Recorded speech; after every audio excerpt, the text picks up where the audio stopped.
Y en la tarde de hoy ya tenemos la compañía del director del Ministerio de Desarrollo aquí para Soriano, Pablo Marrero. Buenas tardes, Pablo. Bueno, bienvenido como siempre. ¿Qué tal, Claudia? Buenas tardes. Muchas gracias por la invitación. Obviamente agradecer siempre la disponibilidad para poder venir y compartir las diferentes temáticas que dentro de lo que es el Ministerio de Desarrollo Social trabajamos. Y bueno, en esta ocasión, si bien estamos ya finalizando lo que es el año, el mes de diciembre, desde hace ya varios años, bueno, se conmemora el mes de las personas con discapacidad y bueno, es importante un poco hablar de esta temática que en muchos aspectos se desconoce. Exacto, gracias a vos por la disponibilidad que tenés para con nosotros. Y antes de pasar al tema por el Día Internacional de las Personas con Discapacidad, que fue en el día de ayer, 3 de diciembre, ¿en qué etapa se encuentra hoy el MIDES, perdón? ¿En qué etapa estamos ahora en estos últimos días que van quedando del año? Bien, yo creo que no hay mucha diferencia de la etapa que se encuentran los diferentes organismos del Estado, con la particularidad obviamente que fueron las elecciones y eso obviamente conlleva que la finalización de este año tenga la particularidad, por así llamarlo, que a partir del mes de marzo asume un nuevo gobierno, y en ese sentido, bueno, no solo el Ministerio de Desarrollo Social, supongo que todos los organismos del Estado trabajan en lo que es la transición, ¿no? Sí. La transición en sí, si bien podía llegar a haber siempre un cambio de gobierno a partir de marzo, porque si en definitiva también ganaba el Frente Amplio, iba a haber un cambio de gobierno, aunque sea dentro de un mismo partido. Siempre se procura trabajar en lo que es una transición ordenada, que dentro de lo que es el Ministerio de Desarrollo Social se trabaja sobre, generalmente, dentro de lo que es la Dirección Nacional de Gestión Territorial, que es de donde dependen las oficinas territoriales, en dos documentos, uno a nivel nacional, que hace una explicación de todo lo que se ha trabajado, por así llamarlo, lo macro, y después cada departamento elabora sus documentos de transición, que allí un poco, si bien va a ser quinquenal, sí, va a ser hincapié en los últimos 2 años, por así decirlo, para que la persona que asuma la dirección a partir de marzo cuente con los elementos necesarios para saber lo que se ha trabajado, las fortalezas que se tienen, las debilidades que se tienen, y obviamente ese documento sea la base de la información que es indudable que precisa alguien que va a asumir un rol importante, como es ser director de un ministerio, en este caso en el departamento soriano. Pero en este caso contamos justamente con la particularidad de que cambia el gobierno, de que llega otro gobierno. Son personas que por ahí no conocen mucho de la temática, o tal vez que sí, pero de todas maneras los documentos tendrían que ser más explicativos. Así es. Nosotros justo, generalmente, a partir del año pasado, fue en realidad en diciembre del año pasado, yo lo que procuré fue realizar una rendición de cuenta que se le envió a todos los medios de comunicación, contando lo que se había realizado en el año, a los efectos que la sociedad tuviese de primera mano lo que se había trabajado.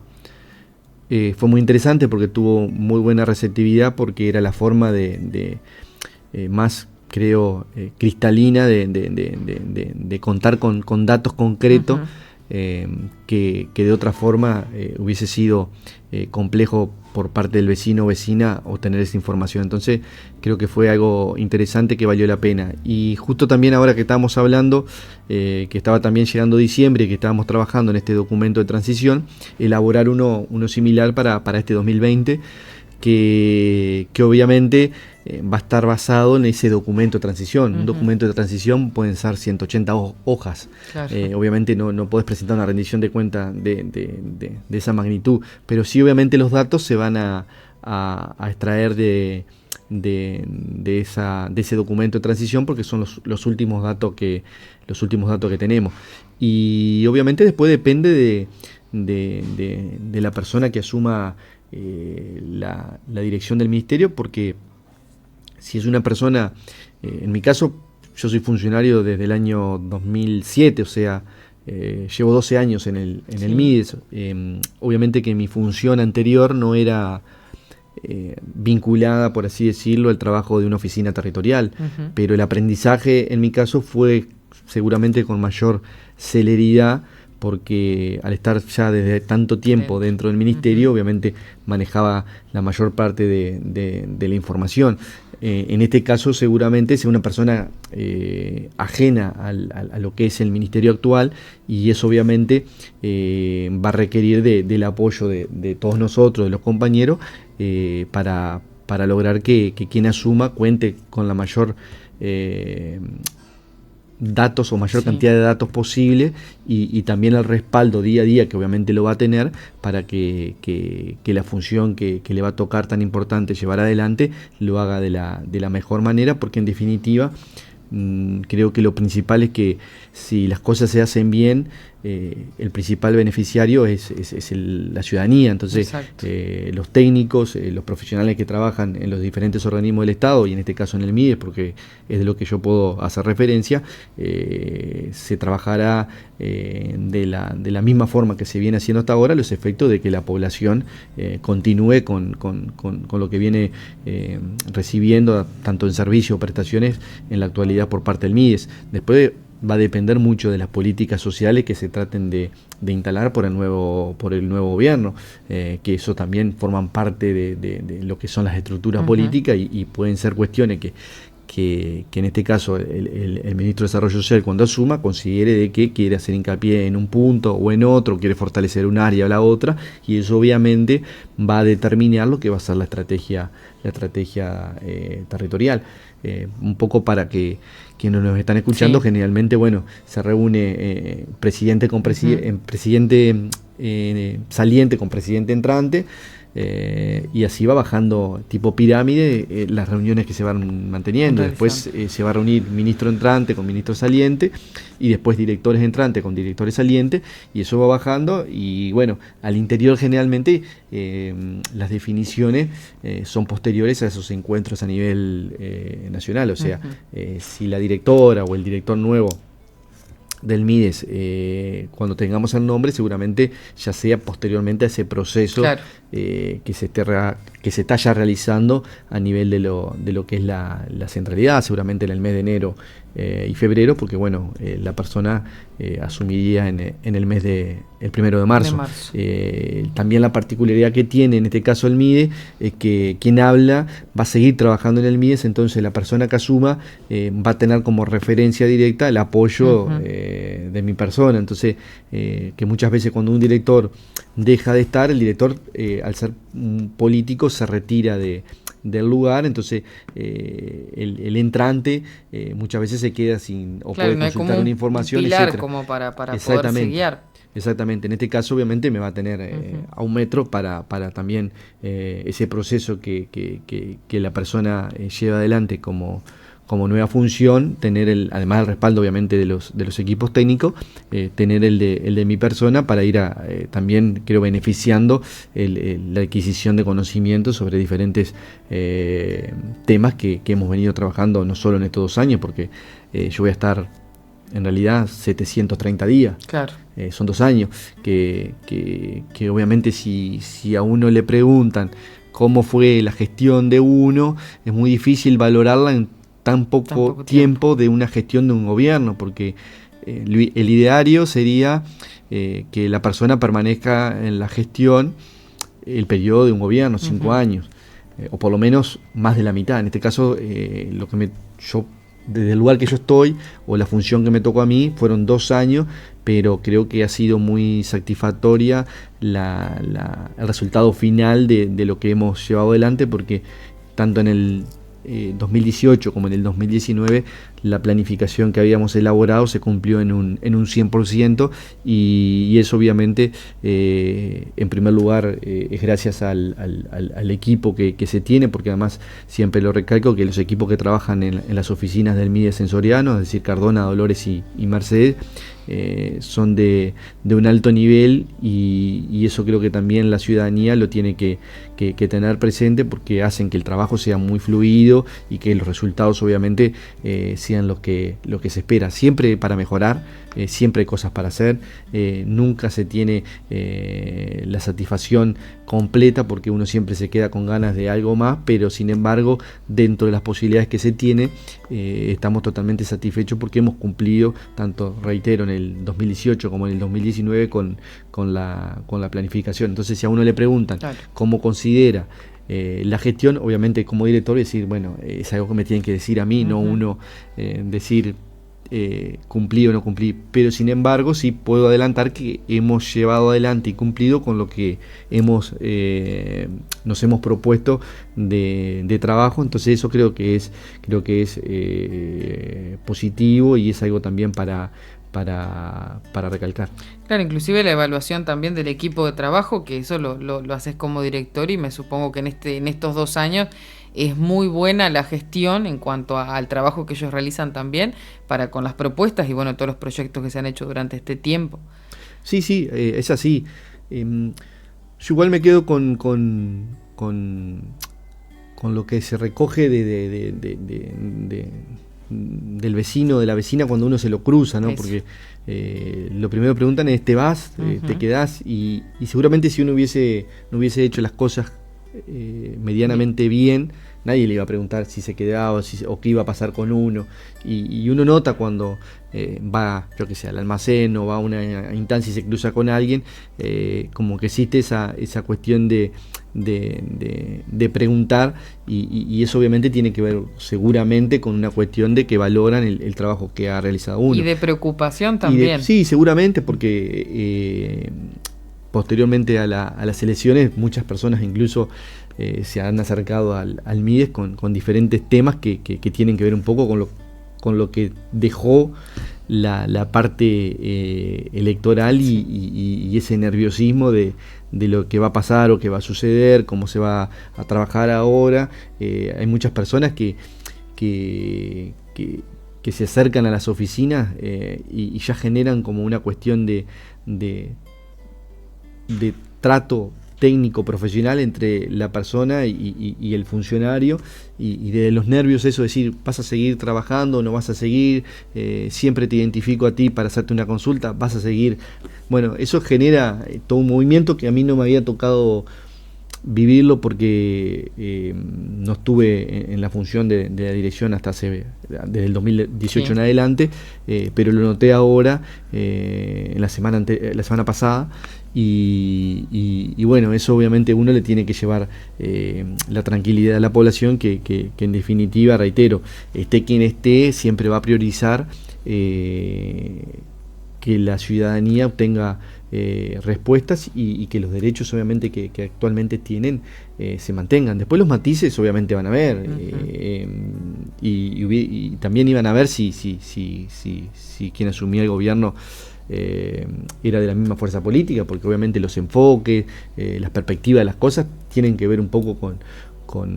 los cambios. Exacto. Y los cambios no son malos. A veces como personas asumimos que los cambios son malos, y no son así en todos los aspectos de la vida. Los cambios son parte del ser humano, y lo que tiene que hacer uno es buscar que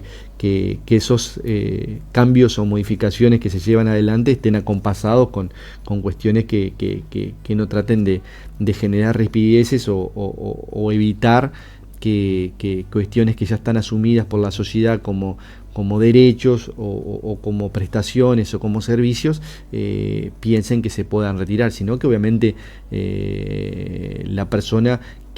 o quienes asuman busquen mejorar lo que se tiene, porque en definitiva quienes están en lugares públicos, políticos, tienden a mejorar lo que hay, porque, reitero, para mí siempre todo es mejorable. Ahora, va en la perspectiva que uno le quiere dar a eso que se quiere mejorar. Yo soy muy partidario de lo constructivo, de la discusión constructivista. Y siempre cuando puedo y mantengo diferentes charlas con personas, con actores políticos, siempre insisto en que la construcción de las discusiones tienen que ser sobre una base constructiva. Pero bueno, se ha generado a partir del último tiempo como que las discusiones políticas dejan muchas veces de ser constructivas y en definitiva no nos damos cuenta que detrás de esa discusión tenemos personas que están esperando que quienes resuelvan las cosas se pongan de acuerdo en que lo que se va a hacer suponga una mejoría en la calidad de vida. Entonces, cuando vos discutís con alguien desde el punto de vista constructivo, vos te posicionás de que las dos personas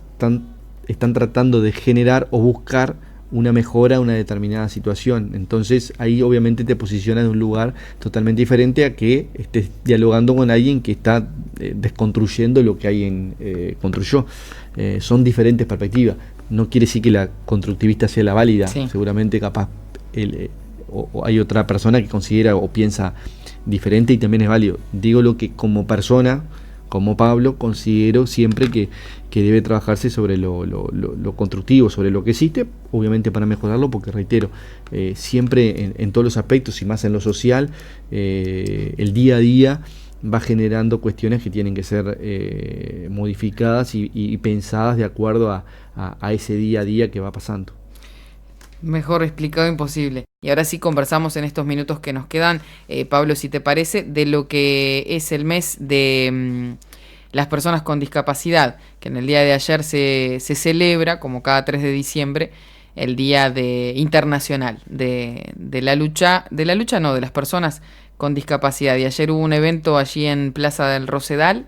Contanos un poco cómo trabajan ustedes, y cómo lo van armando. Bien, en realidad, desde el año 1992, cuando Naciones Unidas proclamó a través de una organización que se llama Vía Independiente, que es una organización española que tiene mucho peso en lo que tiene que ver con las personas con discapacidad, allí se plantea que era necesario que existiera un día de referencia, de reflexión, cuyo objetivo fuese el de lograr concientizar sobre la temática. Y Naciones Unidas, a partir de una resolución, que si no me falla la memoria es la 47 del año 92, se proclama el Día Internacional de las Personas con Discapacidad. Lo que generalmente se desconoce, o muchos no conocen, que nosotros tenemos un Día Nacional de las Personas con Discapacidad, que es el 9 de diciembre. Nosotros generalmente las marchas y las diferentes actividades se concentran en el Día Internacional y no en el Día Nacional, algo que obviamente debe ser por un tema de construcción de los ciudadanos históricamente, porque en realidad deberíamos siempre priorizar el Día Nacional de las Personas con Discapacidad. Pero es un mes que si bien se procura que la ciudadanía tenga presente que las personas con discapacidad son sujetos de derecho y que por lo tanto debemos tomar un tiempo para comprender de que hoy en día el concepto de discapacidad pasa por lo social, en el sentido de que ese paradigma que existía antes, que era el paradigma médico, a partir de la ley 18.418, que nuestro país fue de los primeros en sumarse, y que es la Convención Internacional de las Personas con Discapacidad, que además es un tratado de derechos humanos. Allí cambia el paradigma y deja de ser médico y pasa a ser el modelo social. Entonces, hoy en día se considera persona con discapacidad aquella que presente o padezca una deficiencia física, mental o sensorial, que en su relación o en cuestión de su edad, de su forma de vida, no pueda realizar lo que otras personas realicen por las diferentes barreras que la propia sociedad le impone. Generalmente se utiliza un ejemplo claro, que no es culpa de la persona con discapacidad que no pueda subir a un edificio, sino quien construyó el edificio. Exacto. Puso escalera. Exacto. Tienen que ver un poco con eso. La persona con discapacidad, en realidad, quien la incapacita, la propia sociedad, a no pensar entornos accesibles, por así llamarlo. Entonces, en el día de ayer, si bien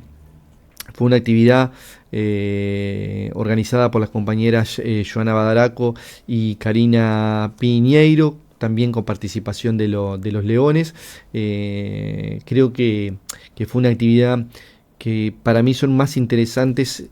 el formato que las marchas. En Montevideo generalmente hacíamos las marchas y obviamente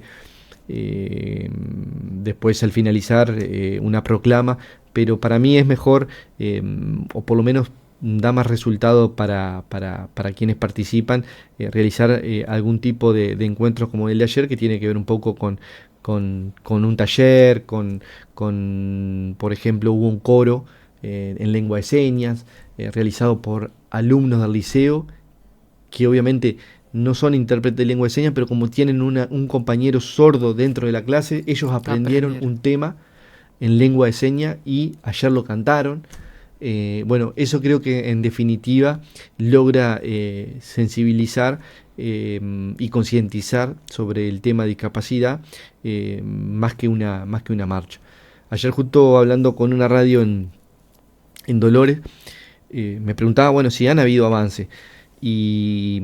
yo les explicaba que a nivel de discapacidad hubieron muchos avances. ¿Cuáles son los reclamos mayores que tienen las personas con discapacidad? Claro, si uno analiza la parte normativa, por así llamarlo, nuestro país a nivel internacional es de los países más avanzados en la normativa. Ahora bien, no quiere decir que porque citan normas que sean capaz que pensadas en comparación con países que uno visualiza como más adelantado, quiere decir que Uruguay está tan adelantado como esos países, porque la norma en realidad escrita, después bajada a tierra, muchas veces transita un camino que no es tan rápido como la población piensa, y eso pasa en todas las leyes. Muchas veces uno sigue los debates a nivel del Parlamento de leyes que capaz que se discuten 5 años y nos damos por satisfechos cuando se votó, pero en realidad después pueden pasar 5 años para que se aplique esa ley. Bueno, y acá obviamente no escapa eso, pero uno cuando piensa que nuestro país aprobó un tratado de derechos humanos como la Convención de Derechos de las Personas con Discapacidad, que tiene que ver con los derechos humanos. Nuestro país en el 2012, que me tocó participar de la redacción, presentó el primer informe país a Naciones Unidas sobre lo que se había hecho, pero creo que principalmente sobre lo que no se había hecho, porque nosotros procuramos a través de ese informe que Naciones Unidas nos realizara observaciones, y esas observaciones ser utilizadas por el gobierno, por el Estado, para mantener diálogos con los diferentes organismos públicos de nuestro país, a los efectos de decir, bueno, Naciones Unidas nos cuestiona que no hemos avanzado en educación, nos cuestiona que no hemos avanzado en empleo. Bueno, no es lo mismo muchas veces ir simplemente a decir, bueno, tenemos que avanzar en esto, a, bueno, existe una observación y nosotros para la próxima vez que vayamos a Naciones Unidas nos van a decir, ustedes estas observaciones las cumplieron. Bueno, sí o no. Entonces fue muy interesante el proceso que se hizo con ese informe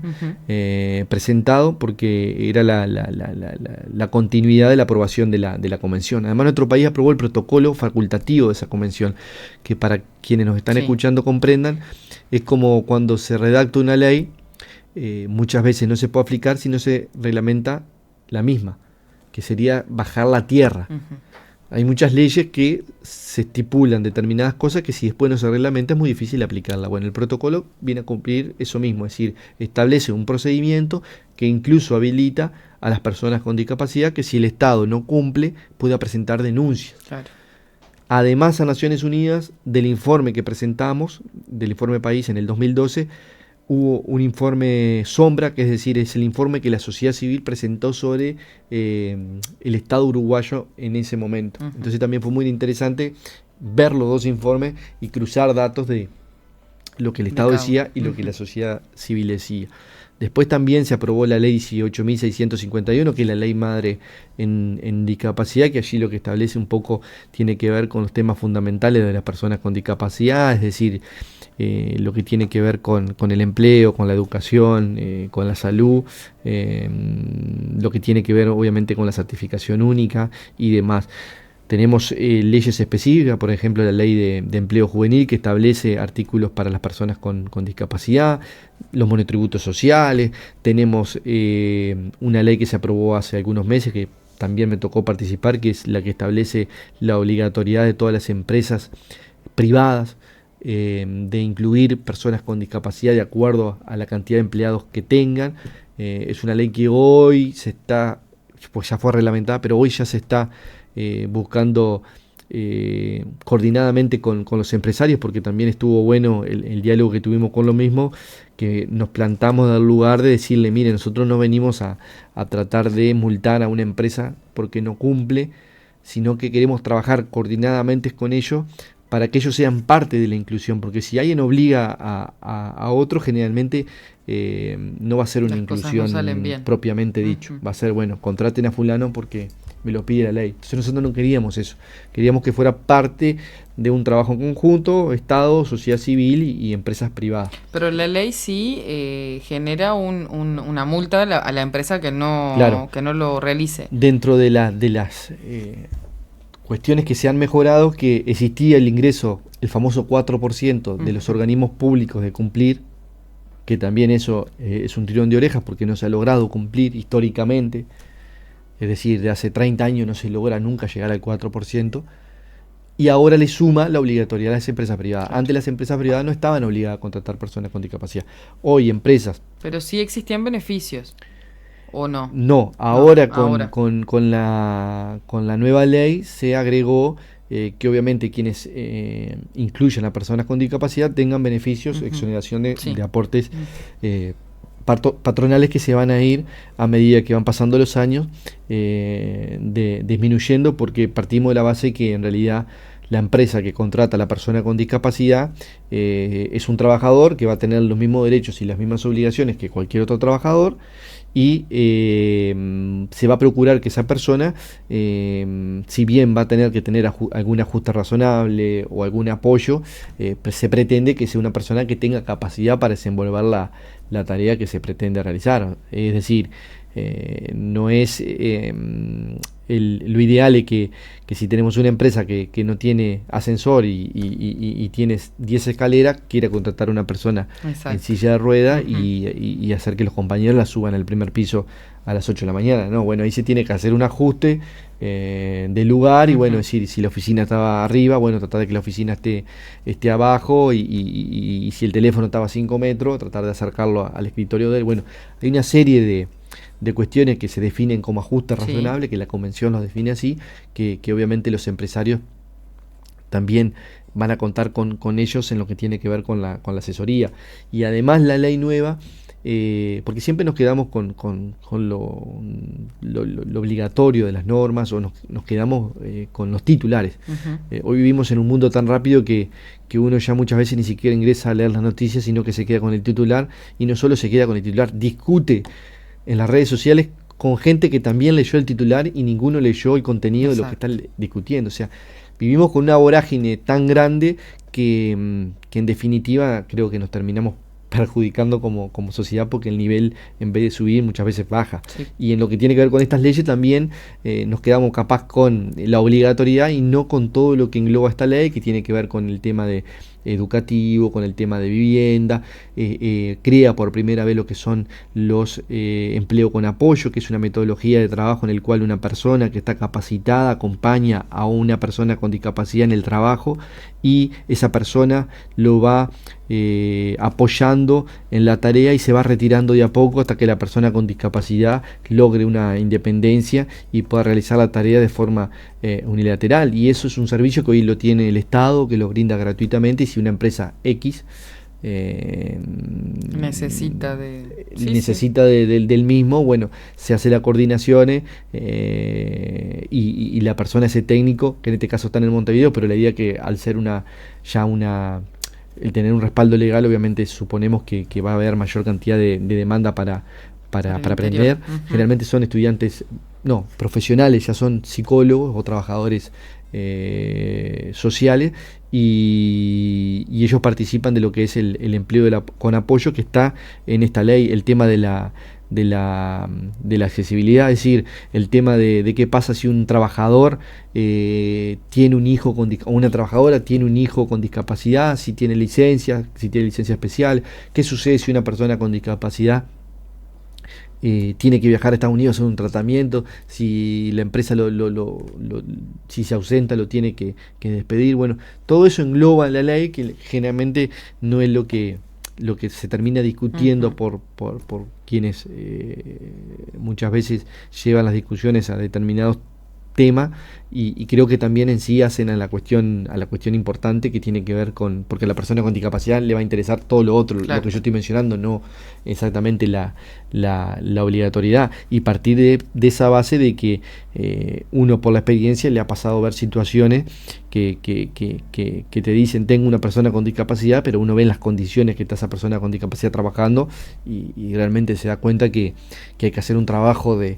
con los compañeros, hay que hacer un trabajo con el empresario, hay que hacer un trabajo con quienes en definitiva forman parte de lo que va a ser la vida diaria de esa persona, que no es lo que uno sí, el círculo íntimo que rodea a la persona. Exactamente. Entonces,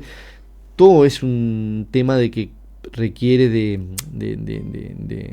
ciertas particularidades que obviamente al ser un tema que hoy en día, y aprovechando lo que fue el 3 de diciembre, se da a conocer o se conoce en mayor magnitud, bueno, tenés médicos que se especializan en el tema en discapacidad, tenés psicólogos, tenés trabajadores sociales, tenés abogados, etcétera, y que en definitiva quienes nos acercamos a una temática no lo hacemos por una cuestión económica, porque en Facultad de Derechos no te enseñan el tema de discapacidad, porque a lo sumo lo que podrás obtener es que te enseñen el proceso de incapacidad, o sea que quienes se acercan a la temática lo hacen desde desde el lugar que quieren aportar a una población que consideran con mayor grado de vulnerabilidad que tienen otras. Entonces eso también hace más interesante, porque allí se conjugan valores entre quienes son los actores que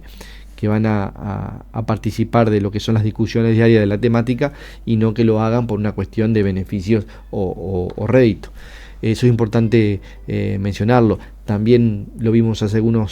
algunas semanas cuando pasaron las elecciones, que bueno, se estableció una reglamentación para que los lugares de votación sean accesibles. Eso también es un avance. Me podrán decir, bueno, pero hay que avanzar también en las personas ciegas, porque el avance fue en el tema de la accesibilidad física, sin duda. Hay que avanzar en el tema de la discapacidad visual, también en la discapacidad intelectual, pero bueno, hay que quedarse también un poco me retrotraigo un poco a lo que mencioné al comienzo de la parte constructiva. Vos tenés que partir de la base de que muchas veces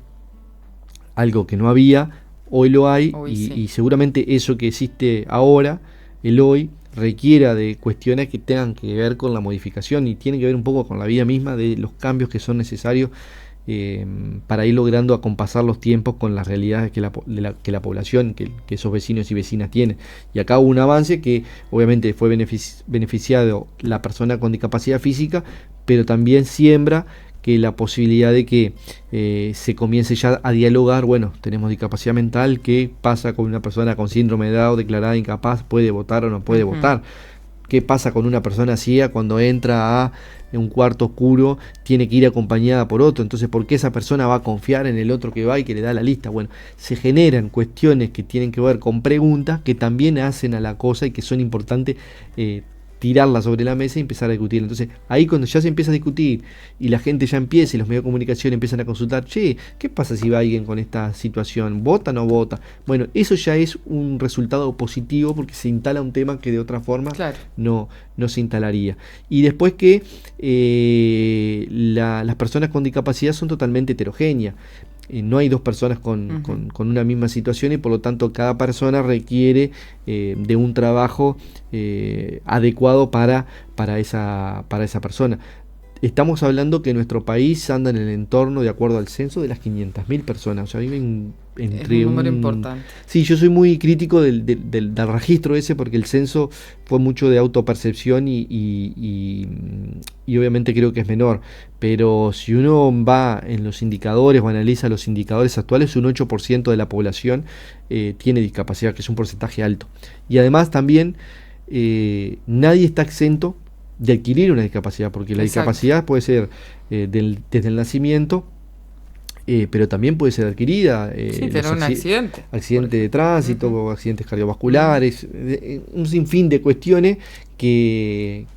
también son para analizar y que tienen que ver un poco con la sociedad actual, con el estrés que diariamente hoy vive la población, y obviamente hay un aumento de las situaciones que se puedan la persona adquirir discapacidad. Entonces, cuando uno analiza que la discapacidad no se está exento por cualquier ciudadano de poder adquirirla, también eso logra bajar a tierra a la persona y decir, bueno, pucha, quiero conocer o acercarme, y no solo interiorizarme del tema porque tengo un familiar con discapacidad o porque tengo un vecino con discapacidad y quiero saber qué derechos tiene, sino que conlleva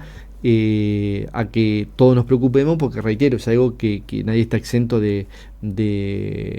adquirirla. Se da mucho, por ejemplo, de personas que importan automóviles, porque las personas con discapacidad pueden importar automóviles exonerados de impuestos, y la mayoría de las personas desconoce que existe eso, y una persona que requiera llevar a su hijo a un centro de rehabilitación puede adquirir un auto al 50% de lo que debería pagarlo, claro, en una automotora. Entonces, toda esa información toda esa información que muchas veces desconocen, bueno, nosotros como actores que estamos en este mes, tratamos de que la mayor cantidad de gente la logre adquirir, pero sin desconocer que también existen 11 meses durante el año que también tenemos que trabajar. Lo que sucede es que durante los 11 meses generalmente se nos acercan personas o con discapacidad o familiares de personas con discapacidad. Este mes de diciembre uno abarca otra población que no es la que en los 11 meses anteriores va a consultarnos porque precisa una ayuda técnica, una silla de ruedas, una prótesis, etcétera. Entonces, yo siempre cuando me toca ir a dar una charla, yo lo primero pregunto a ver quiénes son, y el 90% es padre, madre o tío o abuelo de una persona con discapacidad. Y en realidad uno lo que quiere es que a los lugares que uno puede ir a exponer lo hagan o reciban esa información quienes no tienen contacto con la temática, porque quien ya lo tiene ya está sensibilizado, está concientizado, y podrás responderle alguna consulta puntual técnica de cómo hago esto, cómo lo hago lo otro, dónde dirigirme, dónde no dirigirme, tengo discapacidad o no tengo discapacidad, qué se considera una persona con discapacidad, etcétera. Pero ya cuenta por lo menos con ese día a día del trabajo que realiza esa persona, que incluso son los verdaderos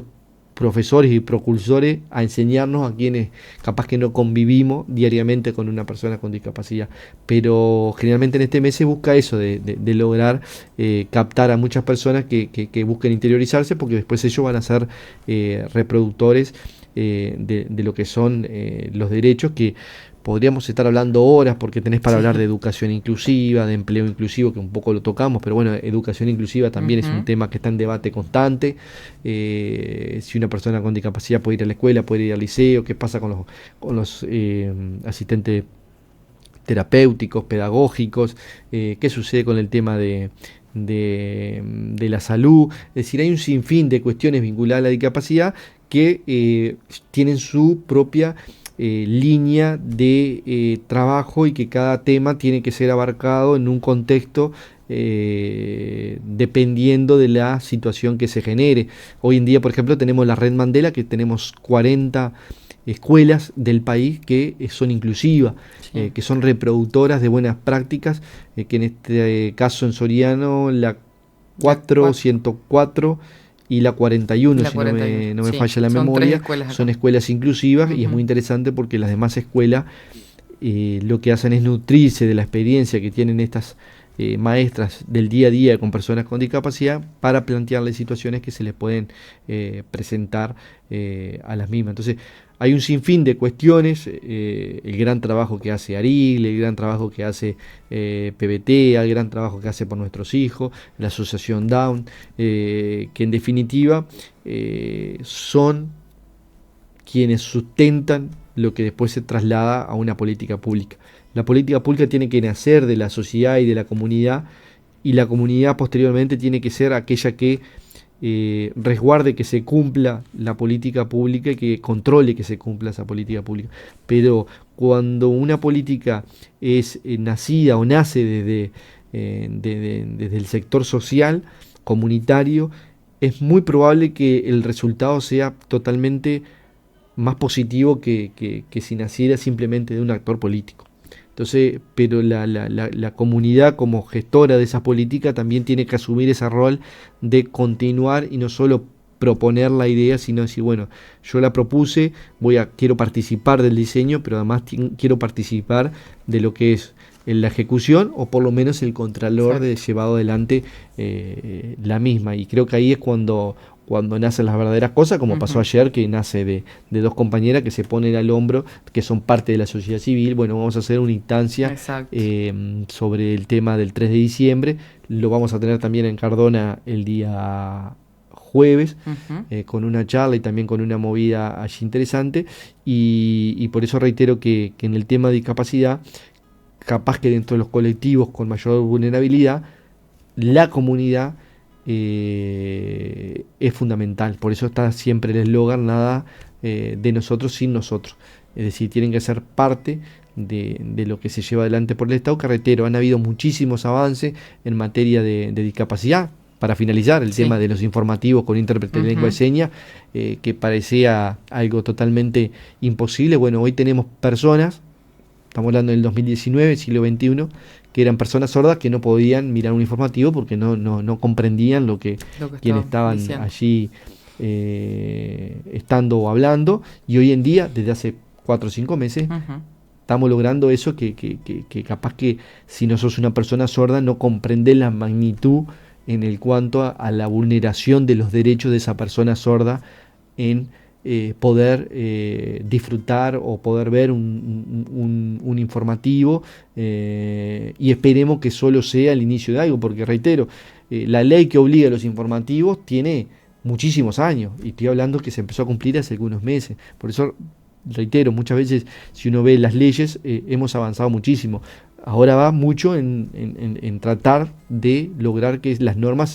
se apliquen. Por ejemplo, la de los intérpretes de lengua de señas, o que, por ejemplo,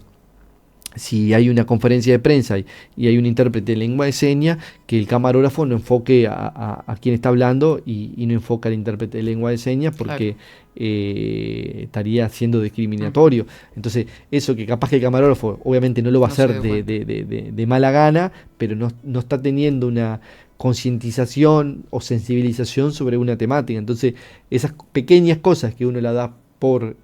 sabido no son así. Entonces, yo obviamente tengo el chip que a cada lugar que voy, o me mandan un documento, me dicen voy a hacer esto, lo primero que veo es si es accesible, si tiene cuestiones que ver con la accesibilidad. Reitero, no accesibilidad solamente física, porque el principal problema que tienen las personas con discapacidad en nuestro país es la barrera actitudinal. La principal barrera que tiene la propia persona con discapacidad son las barreras que la propia sociedad le impone. Y hasta que como sociedad no nos pongamos de acuerdo en que el tema de la barrera actitudinal es la capaz que la más o la que más perjudica a la persona con discapacidad, va a ser muy difícil que los pasos que se den sean pasos fuertes y a largo tiempo. Entonces, si logramos que la comunidad, que la sociedad supere esa barrera actitudinal, seguramente después los temas de escuela inclusiva, de liceo inclusivo, de UTU inclusiva, el tema de empleo inclusivo, etcétera,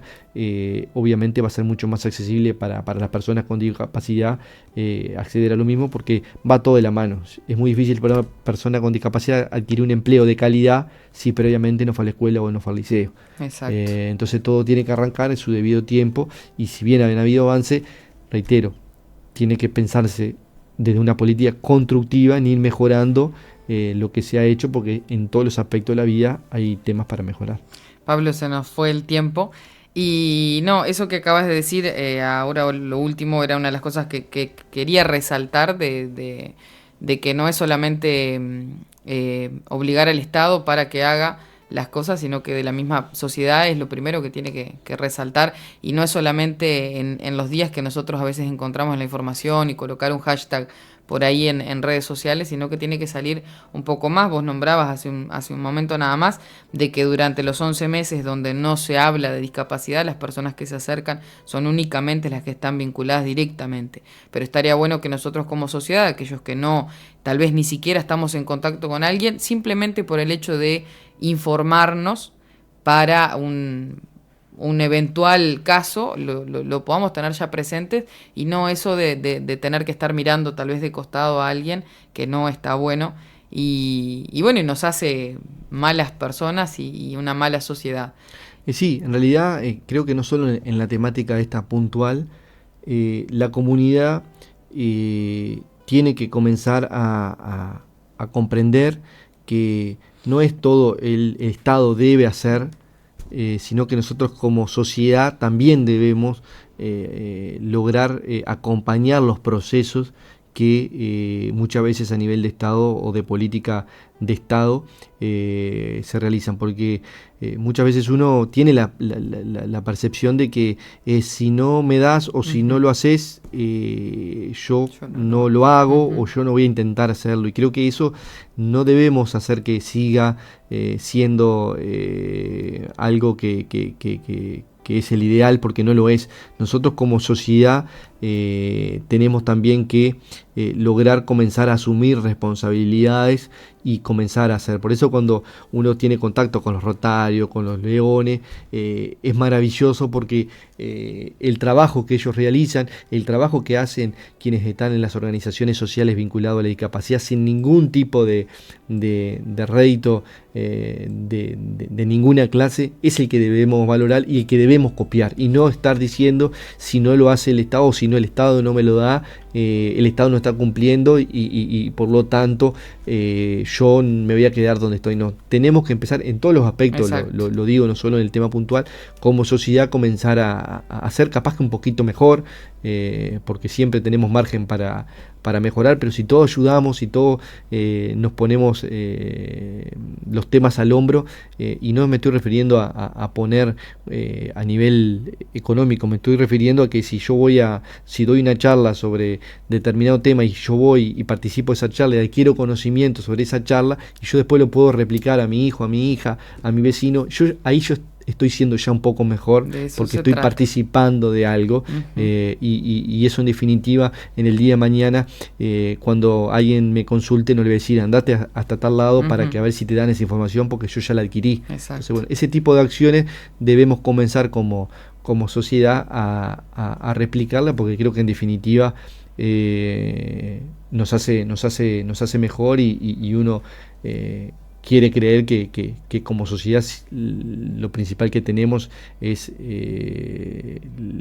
y principalmente en Uruguay, porque lo acabamos de mostrar en las elecciones, lo que es la cultura, lo que es la democracia, lo social. Eso no debemos perderlo, porque creo que también a nivel mundial, desde ya hace varios años, y esperemos que hasta toda la historia del país tenga que ver eso, que nos vean a nosotros como referencia en lo que tiene que ver a lo social, y creo que esto también de